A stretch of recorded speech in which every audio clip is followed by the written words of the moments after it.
I've known Vicki for almost 49 years. She started Arts is Healing when she was at Siteman running the whole art photography video program. In 2013, Washington University decided to get rid of the art department totally. Siteman said, why don't you just take the Arts is Healing program, the name and everything with you, because there's no one here that can do the art with patients like you do. Having that piece to take with her, I think, was so important because it meant so much to her, and then it became a what if. You know, what if we turn this into something bigger? And the goal was always to bring as many people in and to touch as many lives as possible through art. The Arts is Healing mission, as we know it, is to bring the therapeutic benefit of art to those touched by cancer and other chronic illnesses. By doing so, we provide the patient the opportunity to forget about all of their troubles, what they're going through, what they're dealing with, and the focus becomes strictly on creating and making something beautiful. Arts is Healing has the wonderful opportunity to be able to work in a studio setting. I think whenever people come to our classes, they're kind of surprised because they're expecting more of the paint your feelings or kind of step-by-step processing your feelings. But for us, it's really just the environment that creates the healing by the act of doing art. Yes, I am a volunteer teacher, and Vicki, she inspired me. We made each person feel seen, spoken to, loved, appreciated when they walked out the door to go home. I love to hear when somebody will come in new and they'll say, got my port out today, you know, or they'll take their hat off and they've got a little bit of hair now. Where else can you go and be that real? I just love it. The other area that we go to is the hospitals, and now we're talking about the infusion centers. So in the infusion centers, we literally work side by side with patients. Linda and I met Vicki at Barnes Hospital.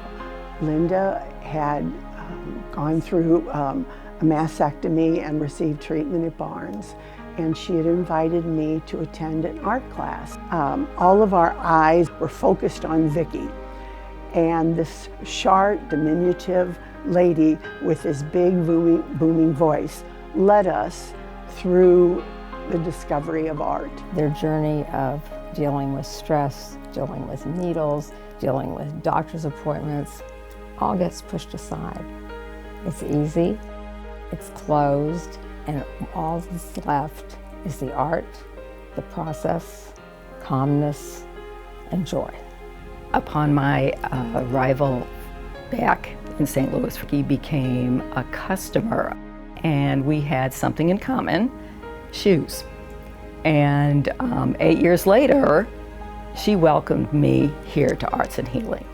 Vicki was also very calming to me because I went through a medical scare. Her friendship, her generosity, her leadership, her passion for arts as healing, and just her forever smile.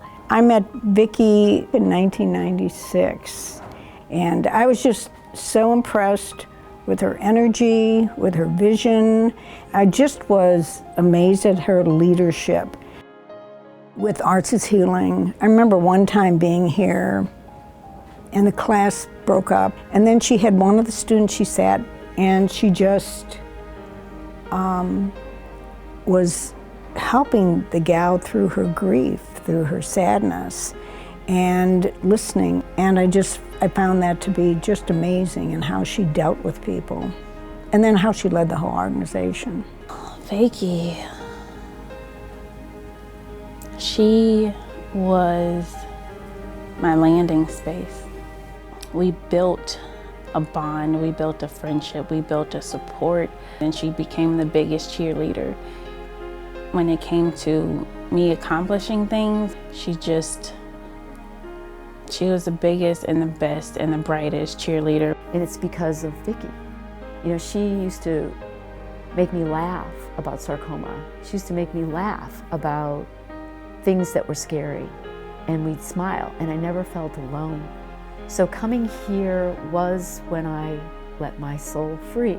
Vicki created something that we need to continue and to enhance and to expand. She was such an amazing person. A lot of people call her a force of nature, but she was just somebody who was filled with love. And she created a wonderful organization that gives all the love back. And it was my promise to keep it going. So this love will spread and expand and touch other people. When I talk about my mom, it's all about the what ifs and the why nots. This was a big what if. The arts is healing. And the what if turned into a why not. Why not bring this opportunity to people going through cancer treatments? What if we took this outside of Siteman Cancer Center? Why not? Let's see what happens if we do. What if we bring in a board to help make a collective decision and bring this to an even bigger community? Why not? Let's share with as many people as possible. What if we go beyond BJC and go to all the different hospitals and community centers around? Why not? Let's get as many connections as possible. And so, what if this continues? So why not? She accomplished a lot in her life, and yet I don't think she was finished. We all know her in various ways, and we share those visions of hers for the world, or her visions for arts as healing. I think that as we go out there and pursue those shared visions, she'll be there with us for those journeys. I would like to personally extend my love and thanks to each and every one of you. I would like to enjoy the moment, meet new people, and let that fill your hearts. Love to all of you.